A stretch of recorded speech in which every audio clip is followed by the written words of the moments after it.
মানব শরীরে কিডনি কিভাবে কাজ করে? মেরুদণ্ডের আশেপাশে যে অঞ্চলে হজম প্রক্রিয়া সম্পন্ন হয় তাকে অ্যাবডোমিনাল ক্যাভিটি বলে। এই অঞ্চলে মেরুদণ্ডের দুই পাশে থাকে দুইটি কিডনি। কিডনির উপরে থাকে অ্যাড্রিনাল গ্রন্থি বা অ্যাড্রিনাল গ্ল্যান্ডস। কিডনিকে কেটে দেখলে বাইরের মোটা আবরণের মতো অংশকে বলে কর্টেক্স। কর্টেক্সের সাথে যুক্ত ছোট ছোট পিরামিড আকৃতির অংশগুলোকে বলে মেডুলারি পিরামিড। কর্টেক্স ও মেডুলারি পিরামিড একত্রে গঠন করে রেনাল লোব। কিডনির সাথে রক্ত চলাচলের প্রধান সংযোগকারী ধমনী হল রেনাল আর্টারি। রেনাল আর্টারি থেকে বের হওয়া শাখা প্রশাখাগুলো রেনাল লোবের মধ্যে প্রবেশ করে। এই ছোট শাখাগুলোকে বলে অ্যাফেরেন্ট আর্টেরিয়লস। এগুলো শরীর থেকে বর্জ্য উপাদান সমৃদ্ধ রক্তকে কিডনির কার্যকরী একক নেফ্রনে নিয়ে আসে। নেফ্রন কিডনির সবচেয়ে গুরুত্বপূর্ণ অংশ। এতে থাকে সূক্ষ্ম রেনাল কর্পাসাল ও রেনাল টিউবিউল। ইউরিন উৎপাদনের প্রথম ধাপ রেনাল কর্পাসালে ঘটে, যাকে গ্লোমেরিউলার ফিল্ট্রেশন বলে। এটি মূলত ক্যাপিলারির জালিকা বা নেটওয়ার্কের একটি ছাঁকনি প্রক্রিয়া, যেখানে কাজ করে গ্লোমেরিউলাস ও বোমেন্স ক্যাপসিউল। গ্লোমেরিউলাস ও বোমেন্স ক্যাপসিউলের সাথে সংযুক্ত থাকে অ্যাফেরেন্ট ও ইফেরেন্ট আর্টেরিওলস।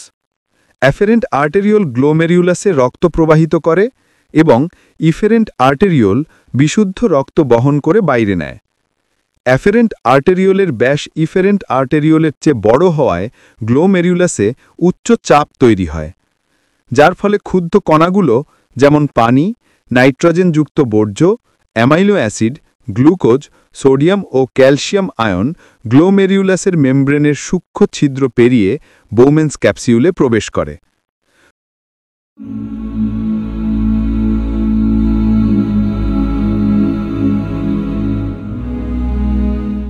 তবে রক্তের গুরুত্বপূর্ণ উপাদানসমূহ যেমন plasma protein, red blood cell ইত্যাদি আকারে বড় হওয়ায় তারা গ্লোমেরিউলাসের মেমব্রেনের সূক্ষ্ম ছিদ্র পেরিয়ে বোমেন্স ক্যাপসিউলে যেতে পারে না, ফলে রক্তেই থেকে যায়। দ্বিতীয় ধাপে এই তরল রেনাল টিউবিউলে প্রবাহিত হয়, যাকে বলে টিউবিউলার রিঅ্যাবজর্পশন। এই প্রক্রিয়ায় অংশ নেয় proximal convoluted tubule, loop of Henle, distal convoluted tubule ও কালেক্টিং ডাক্ট।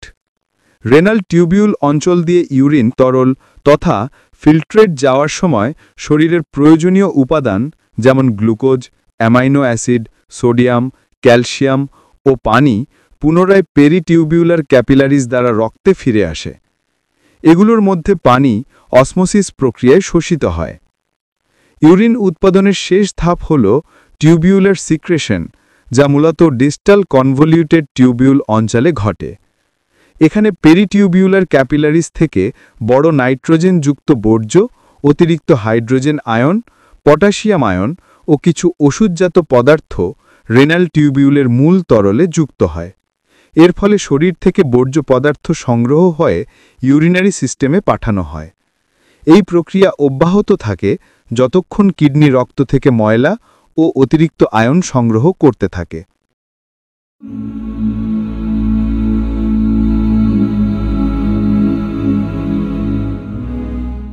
সুস্থ কিডনির অধিকারী সুস্থ শরীরেরও অধিকারী। হাইপারটেনশন, অনিয়ন্ত্রিত খাদ্যাভ্যাস, ধূমপান, মদ্যপান, মাদকদ্রব্য গ্রহণ, খাদ্যদ্রব্যে ভেজাল কেমিক্যাল, পরামর্শহীন ঔষধ গ্রহণ, ব্লাড প্রেশার, হেমারেজ, ডায়াবেটিস ইত্যাদি নানাবিধ কারণে কিডনির ফাংশনাল ইউনিট নেফ্রন ক্ষতিগ্রস্ত হতে পারে।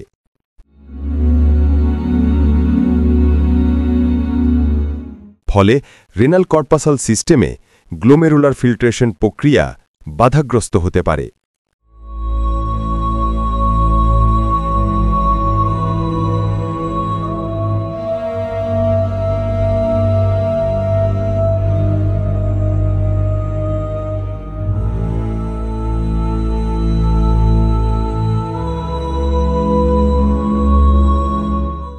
অর্থাৎ অ্যাফারেন্ট আর্টেরিয়ল কর্তৃক গ্লোমেরুলাসে উচ্চচাপ তৈরি কমে গিয়ে প্রকারান্তরে শরীরে রক্ত বিশুদ্ধকরণ প্রক্রিয়ার হার ভয়ঙ্কর রকম নিচে নেমে যেতে পারে। ফলে অকার্যকর হয়ে যেতে পারে পুরো নেফ্রন সিস্টেম তথা জীবনহানির আশঙ্কা। এছাড়াও ক্ষতিকর টক্সিনের হার শরীরে বেড়ে গেলে অথবা পর্যাপ্ত অক্সিজেনের অভাবেও কিডনির নেফ্রন টিস্যু ক্ষতিগ্রস্ত হতে পারে। আবার অনেক সময় পোস্টরেনাল অ্যাকিউট রেনাল ফেলিওর, যাকে আমরা চিনি কিডনিতে পাথর হয়েছে বলে, যার কারণে রক্ত থেকে প্রাপ্ত বর্জ্য তরল কিডনির মাধ্যমে ইউরিনারি সিস্টেমে যেতে বাধাগ্রস্ত হয়। এতে তৈরি হতে পারে বড় ধরনের স্বাস্থ্য ঝুঁকি এবং স্বাস্থ্য জটিলতা। সুতরাং আসুন এই ভিডিওটি দেখার পর আমরা এখন থেকেই স্বাস্থ্য সচেতন হই, নিজের শরীরকে গড়ে তুলি সুস্বাস্থ্যের অধিকারী। ভিডিওটি ভালো লাগলে এটি সাবস্ক্রাইব করে দিবেন প্লিজ, আর লাইক, কমেন্ট ও শেয়ার করতে ভুলবেন না। দেখা হবে নতুন কোনো ভিডিওতে। আল্লাহ হাফেজ।